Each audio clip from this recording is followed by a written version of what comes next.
আমি 5টা বছর বিদেশে থাকতে পারলে বিদেশি টাকা কামামু, আমি বাড়িতে এসে ওই রকম আরো অনেক জমি তোমাকে কিনে দেবো। আর এই ঘর ভাঙ্গা আছে না, আমি ভাঙ্গা ঘরেও তোমাকে থাকতে দেবো না, আমি বিল্ডিং বানাই দেবো তোমার জন্য। আরে আমি কি করলাম রে, আমার সমস্ত সম্পত্তি বেচা বন্ধুক বিশ্বাস করলাম। হ্যালো, হ্যাঁ, ও আচ্ছা ঠিক আছে। কত? 10 লাখ? আচ্ছা সমস্যা নাই, সকালে আমার বাসায় এসে নিয়ে যাও। ওকে। কিরে বন্ধু, তোর হঠাৎ এত পরিবর্তন? গায়ে দেখতেছি কোট, দুটাই স্মার্টফোন, আবার ফোনে লাখ লাখ টাকার কথা বলস। এত টাকা তোর কিভাবে হলো? তোর তো এক সময় কিছুই ছিল না। এক সময় কিছু ছিল না, এটা সত্য, কিন্তু এখন আমি কোটি টাকার মালিক। কি কইলি তুই? তুই এখন কোটি টাকার মালিক, কিন্তু কিভাবে? আরে বাবার কিছু জমি ছিল, জমিটা বিক্রি করে আমি বিদেশ গিয়েছিলাম, বিদেশ থেকেই আমি কোটিপতি, আর এই দেশে আসছি 2 মাসের জন্য ঘুরতে। ওয়াস কি বন্ধু, বিদেশ গেলে এত তাড়াতাড়ি বড় লোক হওয়া যায়? তে বন্ধু, তুই তো আমার পুরনো দিনের দোস্ত, আমাকে একটু ব্যবস্থা করে দিতে পারবি না বিদেশ নেওয়ার? আরে বন্ধু, নেওয়াটা বিষয় না, আমি কত লোক নিলাম, কিন্তু টাকা যে লাগবে 5 লাখ, দিতে পারবি? 5 লাখ টাকা না? আচ্ছা, আমাদের একটু জায়গা আছে, দেই আব্বাক কয়া ওই জায়গাটুকু বিক্রি করে আমি টাকার ব্যবস্থা করতে পারবো। তুই নিতে পারবি তো? আরে বন্ধু, নিতে পারবো, লোক তো আমি তুড়ি মেরে নিয়ে যাই, তুই টাকার ব্যবস্থা কর, তোকে নিয়ে যাওয়ার দায়িত্ব আমার। চল কবি খেয়ে আসি, চল চল। বাবা, বাবা বাড়িতে আছো? হ্যাঁ বাজান, কি কস? বাবা একটা কথা কইবার চাইছিলাম। কি কথা? ওই যে আমার এক বন্ধু আছে না, কাদের, হ্যাঁ। ও বলে অনেকদিন ধরে বিদেশ থাকে, বিদেশের লোকজনও নিয়ে যায়, তা আমাদের তো সংসার ভালোভাবে চলতেছে না, আমি ওর সাথে বিদেশ যেতে চাই। বিদেশ তো যাইতে চাস বাজান, কত টাকা লাগবে? বাবা 5 লাখ টাকা লাগবে বলছে।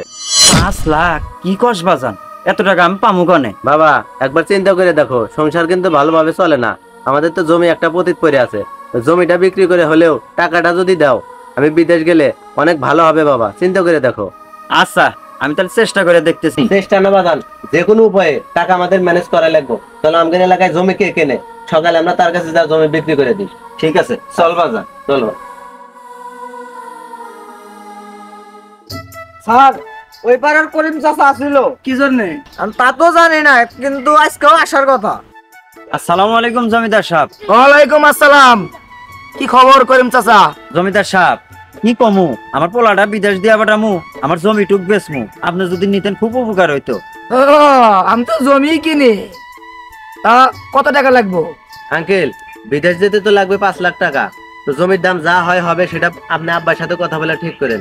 আপাতত আমার আর্জেন্ট 5 লাখ টাকার দরকার, এই টাকাটা জমা দিতে হবে। টাকাটা যদি এখন দিতেন খুব উপকার হতো। ও, লাগবে 5 লাখ টাকা তোমার?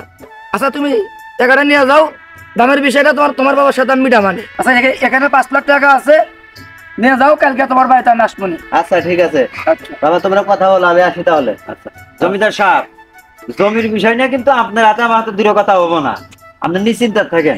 আমি তাহলে আসি। হ্যাঁ, আসসালামু আলাইকুম। আচ্ছা, ওয়ালাইকুম আসসালাম।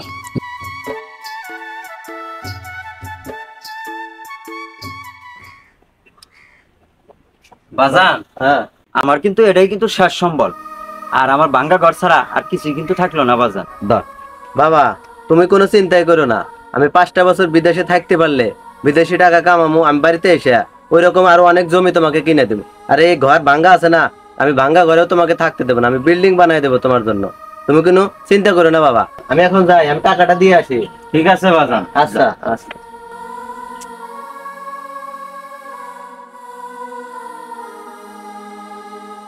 আরে বলো, সেই টাকা নিয়ে আসতে বলছি, কখন এখনো আসলো না, অপেক্ষা করতে করতে তো আমার দোস্ত, এই যে এসে পড়ছি। হয়তো টাকা মনে হয় ব্যবস্থা করতে পারো না। না দোস্ত, টাকার ব্যবস্থা হয়ে গেছে, এই যে। তাই নাকি?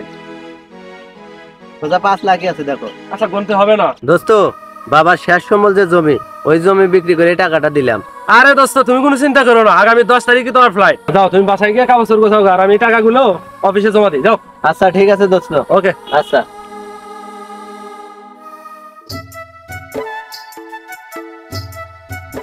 বন্ধু তো এই জায়গায় আসতে বলছিল, বন্ধু তো নাই, দেখে একটু ফোন দিই।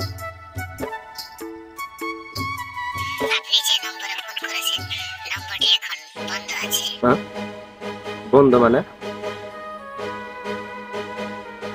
আপনি যে নম্বরে ফোন করেছেন নম্বরটি এখন বন্ধ আছে। হায় হায়, ফোন বন্ধ, বন্ধুর ফোন বন্ধ। এটা আমি কি করলাম?